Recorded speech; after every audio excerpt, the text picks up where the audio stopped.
Hey there, and welcome back to my channel. My name is Kelly Bailey, and I am a certified personal trainer and also a certified holistic nutrition coach. So in the last video, I talked about different reasons that tracking might not be helping you lose weight, or in some cases, if you were looking to gain weight, sometimes tracking isn't working. And one of the reasons that tracking doesn't work for people sometimes is because they have maintained a deficit for so long that they really have no place to go with dropping their calories. So this is really common in women. I see a lot of women who have stayed at eating 1,200 to 1,400 calories every day for a long time, and they're constantly trying to diet for years. And the unfortunate reality is that the body is programmed to adapt. So if you've been maintaining low calorie intake for a long time, your metabolic rate has simply adapted, and that's why you're no longer getting a result. So I wanted to give you some tips. I mentioned reverse dieting in that video, and I wanted to give you some tips today for reverse dieting. I know that this can be a really scary thing, especially for women, because it means that you would potentially regain some of the weight that you've lost. But if you do this correctly, you won't gain a whole bunch of weight, okay? This isn't as scary as you think it is. And again, the idea being that if you can maintain low calories for a long period of time and you get that adaptation, you can also do it in reverse. So what I tell a woman, like let's say we have a woman who's an average like 5'5" and maybe like around 170 pounds. If you're training regularly, so strength training, your maintenance calories should probably be somewhere between 2,000 and 2,500 calories every day. And that just blows most people's minds because they've been programmed to think, well, I should only eat 1,500 calories or less per day. So again, we want to get our calorie intake back up to that level, which means your metabolic rate is going to rise to meet that demand. So, and this takes some time to do, but this is the way that if you want to continue losing body fat, if you want to continue getting a result from your training and your goal to lose body fat, you're going to cycle between higher caloric periods and lower caloric periods. So I wanted to give you some of my tips for reverse dieting. The first is you have to track. And I know, like, I don't like tracking. I don't typically recommend tracking long-term for people, but initially you need to know where your calories are. So you're not going to know that unless you track. So you need to track diligently for at least a week, so 7 to 10 days. And then you need to get an average of the calories that you're taking in every day. So that's going to give you your baseline, and that's going to give you a lot of information on whether or not you need to reverse diet. So track diligently so that you get a baseline. And then once you have a baseline, I want you to decide what your goal intake is. And there are calculators that can help you with this. So again, if you're taking the average woman who's maybe 5'5" and maybe somewhere between 160 and 180 pounds, your average daily intake to maintain your weight if you're training is probably going to be over 2,000 calories per day.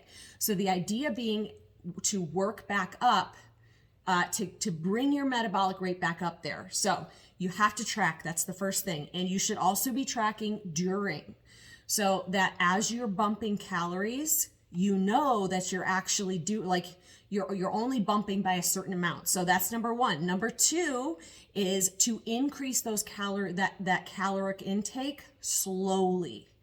If you go from eating 1,200 calories per day and all of a sudden you go to eating 2,000 calories per day, you are definitely going to gain weight.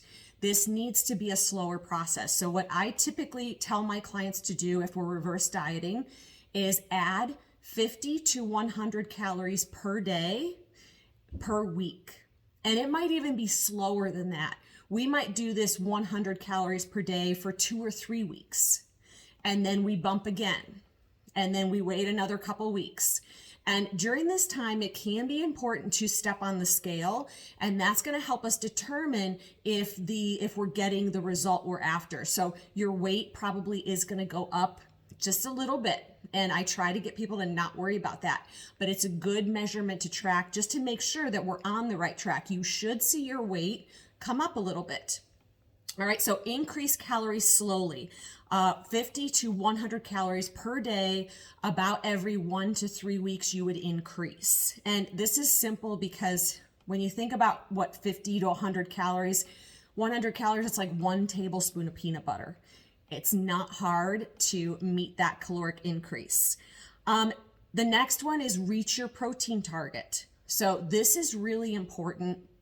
As you're increasing calories, this is going to help you with appetite regulation. It's also going to help you maintain your muscle. A lot of women are not getting enough protein in the first place. So it makes sense to me that if you're going to increase your caloric intake, why not do that by adding protein? We don't want to increase our caloric intake by adding junk food. So the next one is to strength train. This is super important. Reverse dieting and strength training, those two things go together.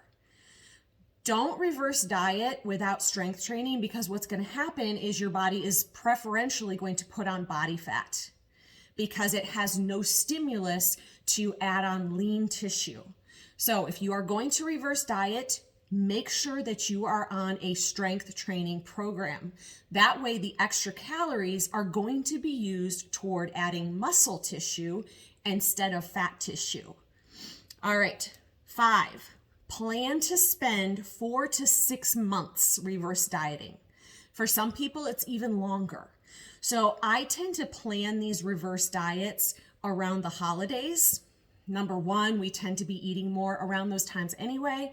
And because, at least in Ohio, it's winter, we're wearing more clothing. So if you're adding a little bit of fluff, or you feel a little bit more fluffy, you can wear sweaters, you can wear baggy clothes, it's not a big deal. So plan to spend 4 to 6 months and then to reach and then maintain that target caloric intake for a little bit. And that way, again, you are retraining your body's metabolic rate to be higher. Just like you trained it to be too low, you are retraining it to be way up here.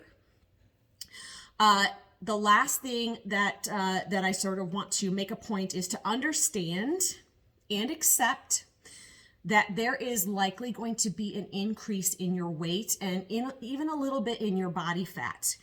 But if you do this correctly, you are not going to gain very much body fat. And when I say correctly, the two most important things that I said today being that you increase the caloric intake slowly and you strength train. And then the third thing that's really important is that you're giving it enough time. So at least 4 months, if not 6 to 8 or even a year. Okay, so kind of keep those things in mind.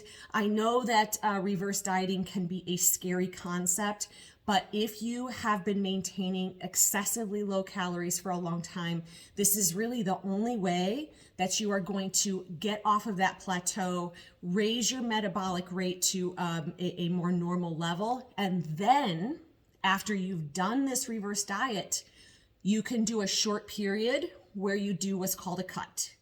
And that's where you would go back down to a deficit, a calorie deficit, and then your body is going to be primed to lose body fat again.